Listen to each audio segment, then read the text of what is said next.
Hey, welcome back to another video. Great to have you back. Good night tonight. When I got the R6, I got the extended battery for the R6. A for feel, which is amazing, and I love it just for that, for when I go vertical. But also for the extra battery. So we're running 2 batteries, and it actually lasts a really long time. So I've never run out since I've got the R6, so it's been really, really good. Tonight we're going out to shoot the Eta Aquarids Meteor shower. It's an astro shoot. I'm going to be doing some Milky Way early on, and then once the Milky Way gets to a point, I'm hopeful I should be able to have the Milky Way on a bit of a vertical plane and some these Eta Aquarid asteroid or meteor storm coming through in the early hours, and I'm super excited about that. I'd love to be able to get a nice Milky Way shot with a heap of meteor trails coming through the shot. So going to be using the time-lapse feature on the R6, which is one of the reasons I got the extended battery. That's going to allow me to shoot for 2 hours, to set it up for 2 hours straight and get like, I worked out the maths today, which good thing is you can set all this up before you go. We're going to talk about that in a sec. But I should be able to get roughly just under 300 photos. Let's hit that intro and we'll talk how I've set all this up and how I've planned it all. And yeah, it's pretty interesting actually. Right now, let's hit that intro.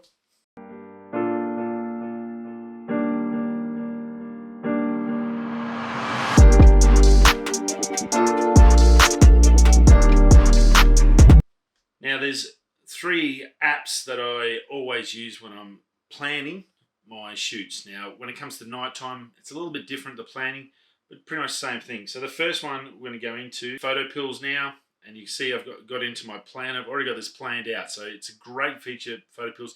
If you shoot any sort of photography, sunset, night, city, whatever you do, there's no other tool that is better for you than this app. I cannot promote this enough. I don't get paid by them. It's not sponsored or anything, but this is the best tool out there for not even just photography, for other stuff. You can help you do a lot of stuff, working out suns and all that stuff. We're going to go through a little bit of weather as well, but let's first look at this photo pills.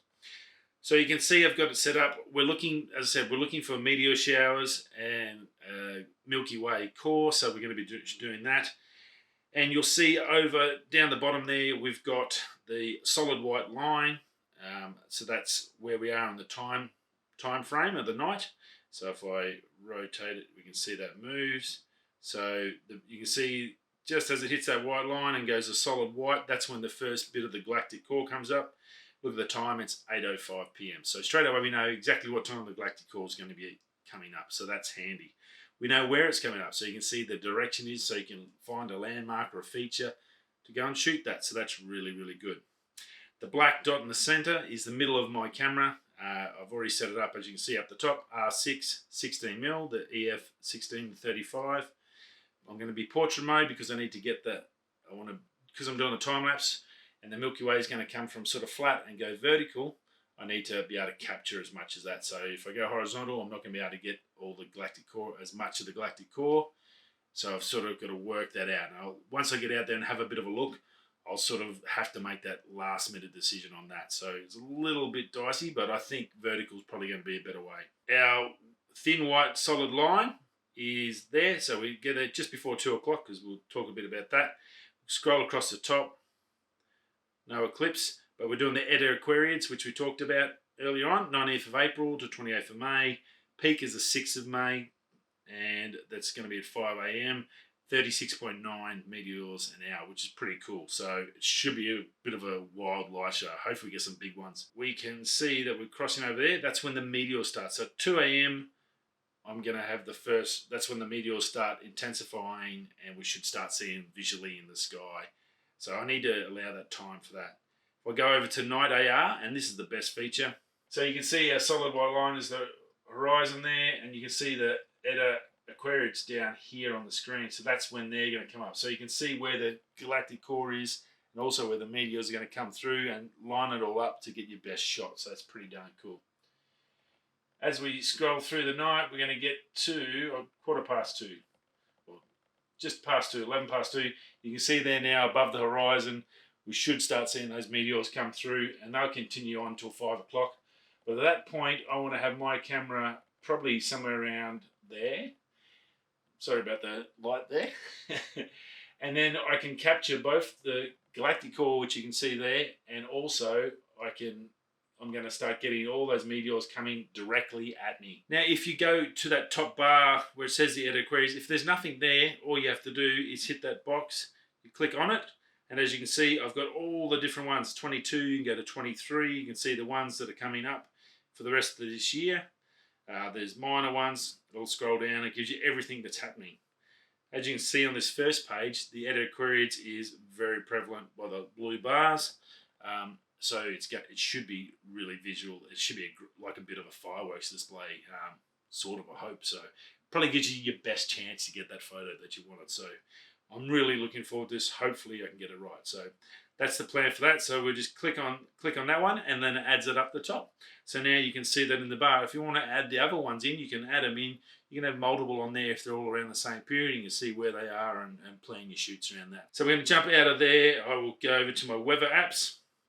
Now, weather apps, big one on here, and I got this off Gavin Hardcastle, and it's very clever, and it's really, really cool. It's called Clear Outside.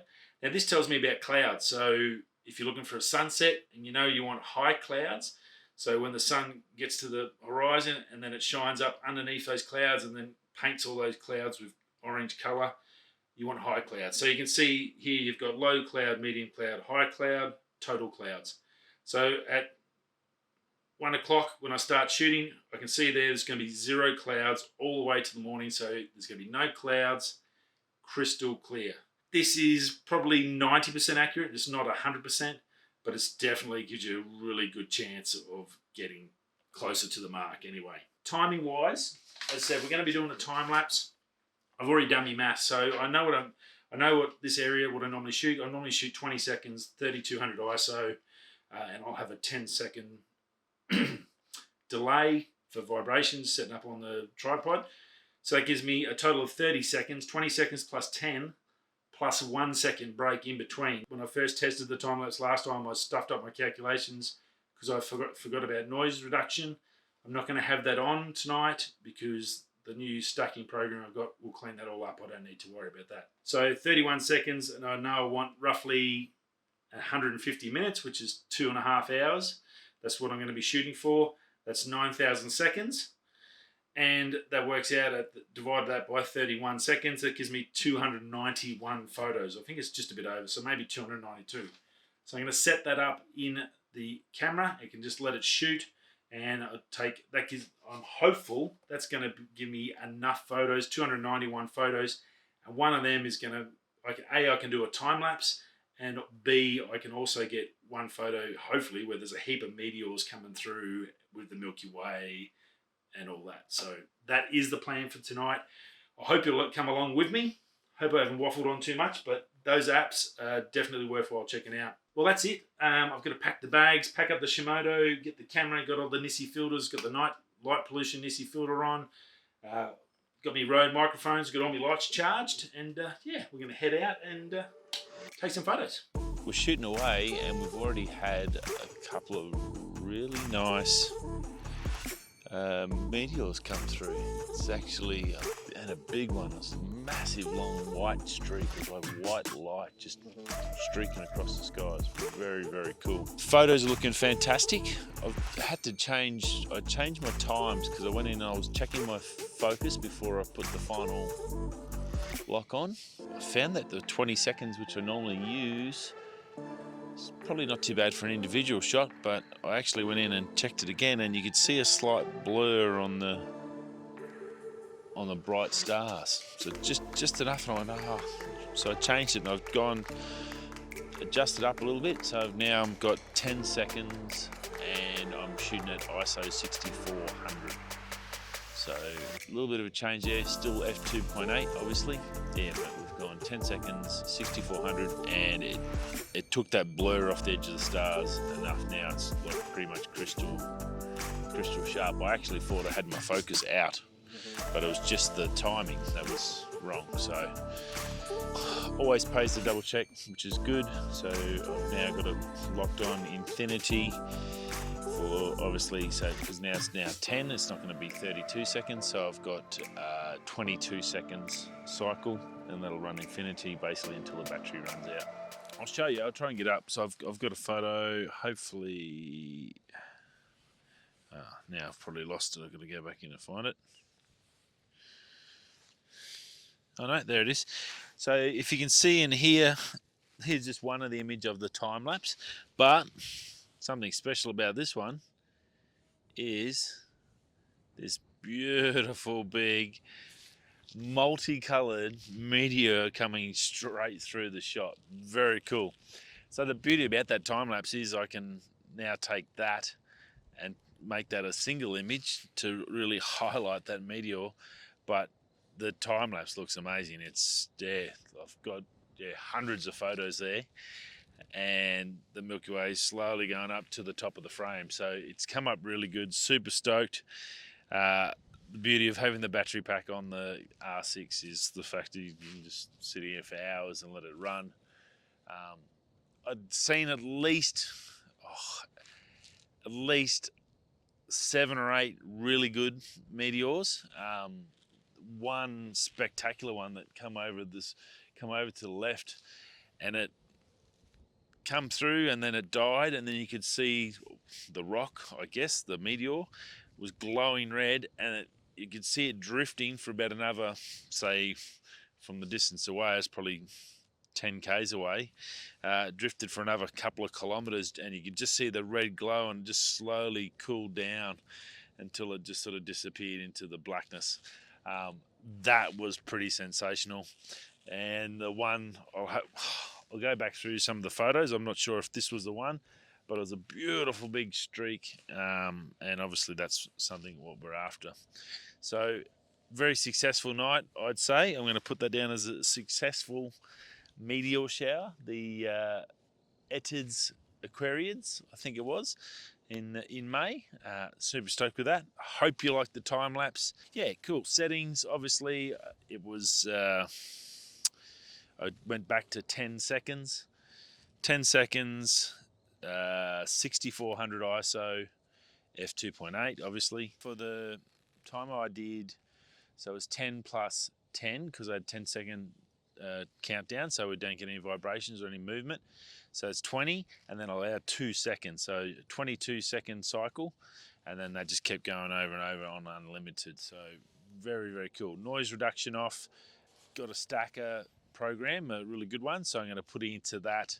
I should be able to get some make a nice single photo as well, and as well as that, I'll have a time lapse, and I've also now know that I definitely got a meteor, which is what I was really excited about.